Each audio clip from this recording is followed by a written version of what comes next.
I think I've called them all McGee at some point. I think you have. It's like your word for the day. Yeah. I'm David Derek McGee. Right, so 10 Jack. Yeah, I mean, in 10 minutes you can have 6 rebounds, you know. Stewie Brody. I mean, I've seen him come to the final club here. Harris is back.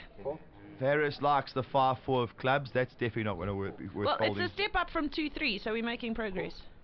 Missed you, Gordon. Van der Veste is an ace deuce of diamonds, so that's the nut flush drawing kind of hand. Also looking to make a wheel, but if well, there's 2 of Harris's clubs gone. There's another ace deuce of hearts, so it's quite strange how often we've seen guys with the same hands at this table in this episode. A lot of split pots. Caitlin, yeah, a lot of guys have been playing hands where they've pretty much had exactly the same stuff in the hole. Anyway, so O'Neill will come along with Jack 10. Harris will make loose call with 5-4. And Muscles against muscles. Right, this could spell certain doom. I'd hate to be in the middle if these two actually have a go.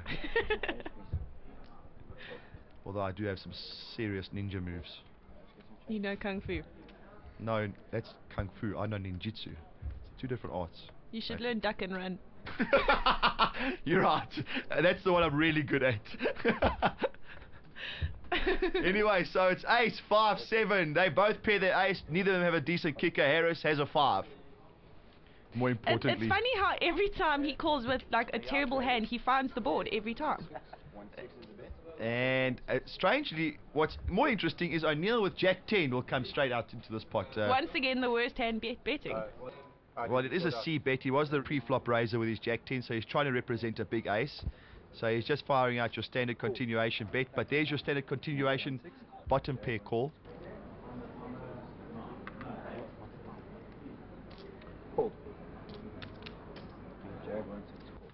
Right, so now 2 aces are with the muscle-bound heroes. Both will come along, but now interestingly, Van der Westhuizen again will find the diamond draw on the turn. So he again is free rolling against Mortimer. He can't lose against Mortimer. Well, Harris can't really win unless he gets a 5, I suppose. He could find a 5 or a 4 to make 2 pair. Mortimer and Van der Westhuizen just have to hold on. Van der Westhuizen would love to see a diamond, but again, O'Neill will continue his story as he did previously, but I can promise you, whatever ace O'Neill is representing, whether it's ace king or ace queen, which is what his story is, Van der Westhuizen, who's now found the diamond draw on the turn, will not let go, and Mortimer, for whatever reason, feels, well, his ace is good enough. And the river will bring the diamonds, so Van der Westhuizen will make the nut flush. He's not going anywhere at this point. Very smart check by Mortimer there. He knows his kicker's low, the flush is out now. What's interesting is, can O'Neill continue his story now? That would be a huge mistake on his part. Thinking about it. Well, he's fired 2 big shells at it. He's got a lot of money out there already. Can he convince these guys to let go with a 3rd bullet?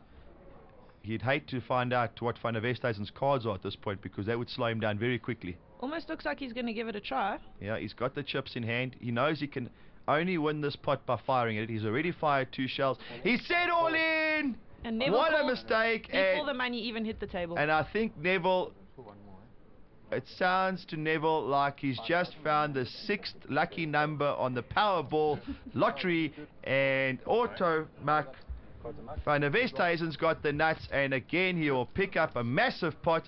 O'Neill, who was caught up in his own web of deceit, crumbled like you make cookie. poker sound like a Mills and Boone novel there.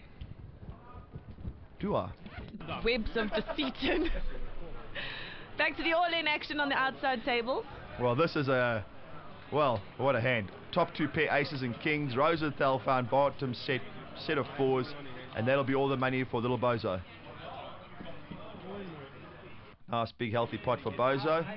Ace king again here. Nicholas Sisu against Bennie Lingenfelder. Both very good players. Bennie Lingenfelder, the board comes. Nothing less than 5-4-7. The nuts for Lingenfelder. The absolute stone cold nuts. Sisu has to go running hearts. Turn heart. One of them. And will it be? Don't do this again, a la David Spannenberg. It is a heart! bad beats in Swaziland, they never stop. Bennie Lingenfelder went from having the absolute nuts to absolutely nothing. Sounds like my life story. We are still in the rebuy period, so we can still do a rebuy. He's not out of the game just yet. Nick Sisu celebrating in true Greek style, out of his chair, throw a table, throw a glass, do something, Nick. Right, so we're back to the feature room. Look how stellar it looks. It looks like stars in a lovely evening on the right wall there. I've become quite creative with my commentary since you've arrived, Caitlin. Yes. And Harris, another suited connector, the 9-7 of hearts. So Gordon Harris, I think he's missed one hand, is that right? I think it's one hand the entire episode. Okay, good for him. Ace Jack for Gareth Anthony, Ace Jack at clubs, and again, well, Steve Gerson picked up a huge pot a little while ago with kings. He's found them again. Seems like Cowboys are a good hand for him. Well, maybe the Cowboys are attracted to his moustache. Maybe. They found some kind of sense of familiarity with his look. We'll get him a Stetson next time so you can wear it instead of That the would be hat. that would be cool. Raise. Right, so Gerson will put in the raise with Cowboys as he should. 8,000 total. Has got the second best hand. Now little ducks for Dobby. Will he try and find a third duck to split those kings in half? Have you seen that Zlatko's got those dummies that he puts on his cards as a card protector? I was wondering if it's in case he gets a bad beat so you can pop it in and pacify himself and feel better. That sounds like a philosophy that I'm actually going to employ. We'll buy you a dummy for your next All Africa tournament. Anyway, so Gareth Anthony has been repopped here with Cowboys. So will he come along with Ace Jack? Can it be that Gerson picks up premium hands every single time? I mean, I'm getting sick of this oak. Like we said before, Anthony hasn't played a lot of hands. I think this is the second hand that he's played this tournament. But he may be still feeling slightly frustrated by the queen call that he made on the queen 7-7 board. So he did have to do probably a double rebuy in that situation. So maybe he's looking to find a pot here. And, well, Ace Jack is as good at any hand if you're looking to get lucky. And they are suited, so he does have one overcard, and it's amazing how many times you see people with kings and ace lands on the board. Happens to me every single time. But like Murphy's Law. I'm telling you, every single time. So do you want us to rename it Daddick's Law? 6,000. I think we just leave that deck alone. Right, so he will make the call after a little bit of deliberation. So he needs an ace to hit this board very quickly to beat these kings. And let's see what flop Michael can bring us. Wow, what a flop for aces and jacks. Top two pair. Not much money behind. Where's he going to ship it? He does ship it. So this is a lovely spot here for Gareth Anthony. Now the question is, Gerson has to see that ace, but the call is only a few grand into 22. He's probably getting like 6 or 7 to 1 to find the two outer. Is he going to make what would be a relatively loose call, but there's so much money out there, he might actually just do it. I think the amount he has to call here is less than the original bet before the flop, so... He knows his beat, that he knows, but... 5,300. Oh no, it's actually 5,500, so it's almost 4 to 1.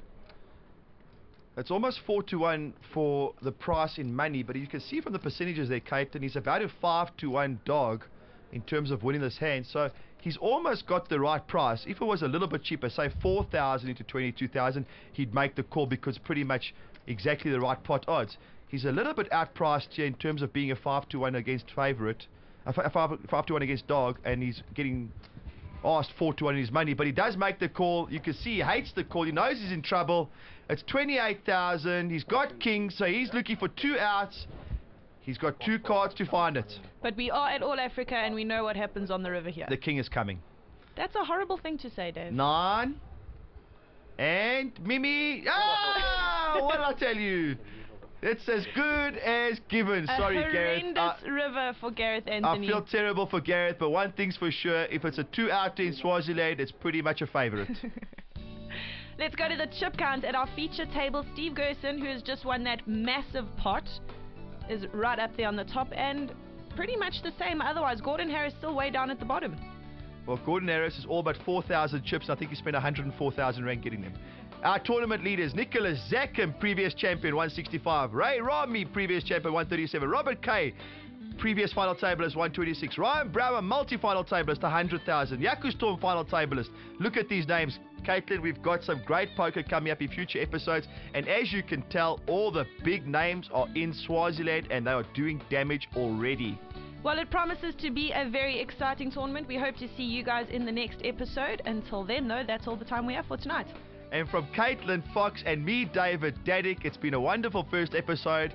Welcome to the commentary, Caitlin. Let's hope it's going to be as great a season as it has been in the past. See you next time.